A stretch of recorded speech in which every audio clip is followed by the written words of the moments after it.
Hello, hello, hello, mga hello. Today's video, magluluto tayo ng Ilocanong luto.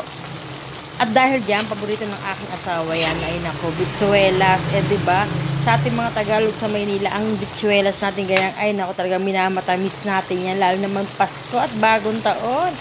Pero today's video, nako, gagawin natin siyang gulay. Igigisa natin sa manok, diba? So, kailangan talaga doble papakalambot ang gagawin niyo dyan sa beans na yan, diba? Sa atin talaga, minamatamis natin yan. Pero ewan ko ba, sa lutong ito, talagang ginulay pa, diba? Pasensya naman, dahil talaga, 2 times lang, 3 times ko lang nakain to, diba? Kasi nga naman talagang din na mahilig sa ganyang bitsuelas na talagang ginugulay. Dahil ang alam ko talaga, beans yan, diba?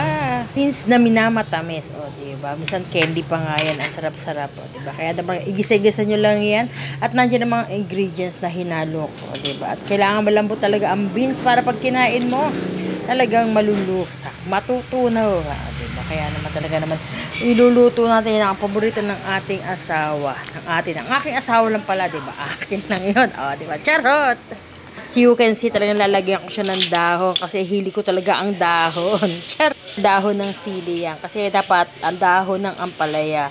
So, syempre, hindi natin pwede patasin ang ating dahon dahil nag-uumpisa pa ang ating dahon sa itaas, diba? Kaya naman yun lang, ihalo ko dahon ng sili, diba? At makikita talaga, pinapalambot-palambot pa natin yan, diba? Pinagsabay ko na ang pagkapalambot ng manok, diba? Pero syempre, kanina pa nakababad na yung beans na yan, siyempre, pinakuluan pa natin.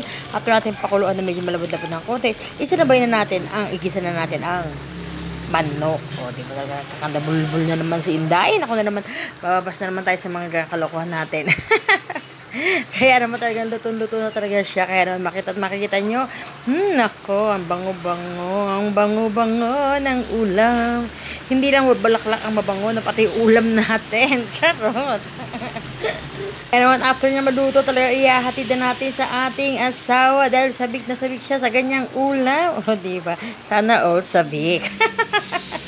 Kaya naman, bye-bye! Sarap!